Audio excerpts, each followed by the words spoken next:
Comenzamos con la nueva entrevista, la primera de esta mañana. El Instituto Nacional de Evaluación Educativa, el INED, necesita un aumento presupuestal para poder cumplir con sus principales proyectos. Para conocer esta situación y ahondar en ella es que recibimos a su directora, la profesora Alex Mazzei. Bienvenida a Arriba Gente. Buen día, muchas gracias por la invitación. Bueno, están solicitando 42 millones de pesos para este presupuesto adicionales. Cuéntenos cuál es la situación del INED. En realidad el INED, ustedes saben, es una institución muy joven. Se creó por la Ley de Educación en el 2008, empezó a funcionar en el 2013 y en el 2015 hicimos nuestro primer presupuesto. Y allí ya hicimos el presupuesto vinculado a una serie de actividades que implicaban de algún modo la consolidación del instituto como centro de investigación. Ahí diseñamos, por ejemplo, la realización de una evaluación de logros educativos. Este año vamos a dar resultados de una evaluación de logros educativos entre tercero de primaria y sexto de primaria. Y estamos ya aplicando pruebas para hacer evaluación en tercero de ciclo básico. Además de eso, estamos haciendo un censo rural. Bueno, desde 2015, cuando proyectamos todo este trabajo, previmos también un presupuesto. Ustedes recordarán que en aquel momento el Parlamento aprobó un presupuesto general también, que luego para todos los años. A nosotros este año y el que viene, porque no se modifica, nos tocan 70 millones de pesos y nosotros habíamos pedido 112. ¿Por qué? Porque estamos justamente en una etapa de desarrollo del instituto y a eso se debe justamente nuestra preocupación por los recursos. Ya no hemos podido hacer un trabajo muy interesante que estaba previsto, que era el seguimiento de los alumnos a modo de cohorte, los que fueron evaluados en tercer año de escuela, seguirlos a cuarto, y los que fueron evaluados en sexto año de primaria, seguirlos al liceo, justo para ver si encontramos alguna explicación sobre ese problema del pasaje. O sea, hay proyectos de ese tipo que usted menciona que no se podrían continuar haciendo. Bueno, algunos no se podrán hacer, vamos a tener que revisarlo. El sistema también de generar un presupuesto anual todos los años para instituciones que tienen una gran planificación como la nuestra, porque somos muy chiquitos. Tenemos alrededor de 30 y pico de funcionarios, somos muy pocos, y a la vez el presupuesto fijo de 70 millones que tuvimos el año pasado, este y el próximo, no permite tampoco absorber incluso los incrementos salariales y los aumentos de costo de vida. De manera que eso se resolvió el año pasado a través de una partida extraordinaria del Ministerio de Economía, pero que indudablemente para poder avanzar en una planificación que implique instalar el ciclo de evaluaciones en el país, se requiere un presupuesto con cierta estabilidad y continuidad. Para que la gente sepa, usted mencionaba, bueno, los proyectos más importantes del INED, pero ¿cuál es la importancia de la existencia del INED? Bueno, el INED es una institución que en Uruguay no existía y que tiene como propósito evaluar la calidad del sistema educativo. Cuando decimos calidad hablamos de matrícula, hablamos de cobertura en el país de la matrícula, hablamos de niveles de aprendizaje, hablamos de trayecto por el tránsito por el sistema educativo, hablamos de instituciones, de contextos institucionales y además estamos innovando mucho en la evaluación. Tenemos muchos vínculos con institutos de la región y ahora estamos innovando. No solamente vamos a evaluar en matemática y lenguas como se hace habitualmente o como estamos acostumbrados a escuchar, sino que estamos trabajando también evaluando y reparando en las habilidades socioemocionales, que mucho tienen que ver con los resultados de aprendizaje, en la formación de competencias de ciudadanía y también en las oportunidades de aprendizaje. Esa es una dimensión nueva que la contesta el docente y que manifiesta en realidad cómo se desarrolla ese programa que prioriza, que descarta a lo largo del año, a efectos que se puede evaluar si realmente hay un problema de aprendizajes o hay un problema también de que se omitieron algunos contenidos. La evaluación nuestra lo que tiene de particular es que se hace sobre la base del currículum vigente. En cambio, otras evaluaciones se hacen sobre las expectativas de logro que la sociedad tiene. Y en ciclo básico, que este año lo estamos haciendo, que decíamos, con una evaluación grande en tercero de ciclo básico, con devolución de datos regionales en 5 regiones y también con un censo rural. Hace muchos años que no se hace. Bueno, en el Uruguay se hizo en el año 96 la última vez. ¿Desde entonces no se hacía? Desde entonces no se hace ninguna evaluación psicológica, solo PISA, pero PISA no comprende el ciclo básico específicamente. Comprende los alumnos de 15 años estén donde estén. En cambio, nosotros vamos a trabajar específicamente sobre el tercer año.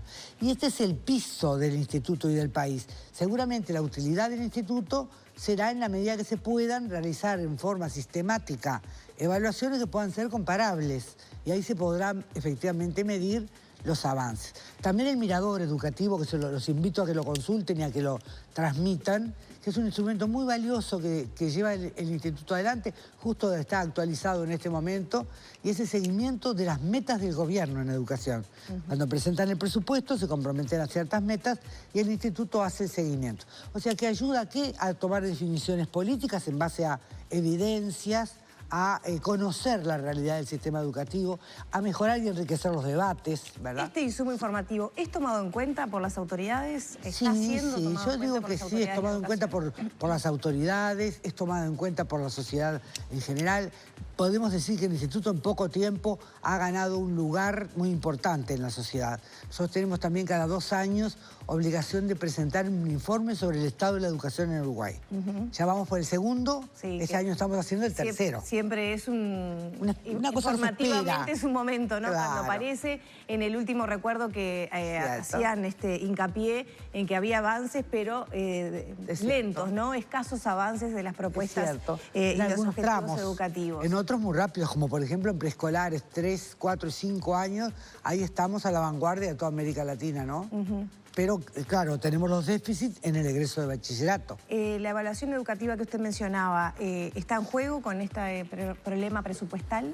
Bueno, la evaluación educativa ya está prevista. El año pasado, al manifestar nosotros la necesidad de un censo, nos otorgó el Parlamento 18 millones de pesos especialmente para el censo, que eso es lo que estamos ejecutando, pero indudablemente que el ciclo de trabajo del instituto tiene un ciclo muy particular, porque cada 3 años implica que se haga un tipo de evaluación y otros, etcétera, sucesivamente, de manera que hay que ir siguiendo un poco los flujos. Este año tuvimos, como decíamos, aprobados por el Parlamento los 18 millones para poder ampliar la muestra de ciclo básico y de bachillerato. Un ahorro, de todas maneras, que permitió, digamos, tener dinero, recursos para los años pasados. Y sí, porque cuando nosotros nacimos como institución, nacimos con un presupuesto ficto de 40 millones de pesos anuales. Como es una institución pública de derecho privado, puede hacer reservas de presupuesto, no tiene por qué ejecutarlas en el mismo año, como ocurre con otras instituciones públicas. De manera que durante ese periodo, mientras fuimos armando el instituto, la convocatoria de funcionarios, la selección de investigadores, etcétera, eso nos permitió ir acumulando una pequeña reserva que luego, a la medida que fuimos desarrollando los proyectos, la fuimos utilizando. Hoy la reserva se nos terminó, entonces estamos también en una situación especial porque queremos profundizar los trabajos que se están haciendo, continuar lo que ya están hechos e iniciar también esta nueva etapa de poder avanzar más en lo que puede ser con información de tipo censal, que puedan involucrar a más personas y que podamos tener más información que ayuden indudablemente a tomar decisiones y a conocer el país. ¿Han tenido reuniones con autoridades, con el MEF, con legisladores para conseguir este presupuesto adicional que ustedes requieren? Bueno, efectivamente, la semana pasada nos invitaron de la Comisión de Hacienda de Diputados, donde fuimos justamente a explicarles la situación del instituto, también indudablemente con autoridades del Ministerio de Economía, que como decía también el año pasado nos auxilió en un refuerzo para el aumento salarial.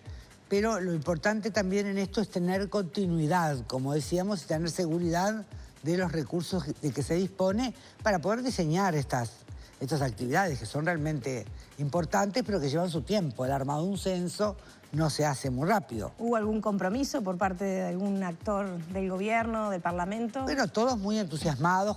Todos muy entusiasmados, pero la plata no aparece. Pero el muerto no aparece, como decía el dicho. Pero lo cierto es que lo que nos da satisfacción es que a todos lados donde hemos ido ha habido un gran reconocimiento del instituto como productor de conocimiento, como institución seria, como institución que se compromete con los problemas del país. Eso nos ha dejado realmente muy contentos. Esperemos que de ahí surja también la posibilidad de que encuentren alguna fuente de recursos que nos puedan apoyar. ¿Hay algún camino intermedio que de todas maneras, bueno, permita seguir, aunque no sea con todos los programas? Si hubiera que trazar una una serie de prioridades. No, indudablemente yo decía que el 70 millones de pesos los tenemos aprobados desde el año 2015, de tal manera que hay un presupuesto de base que nos permite continuar con una línea de base.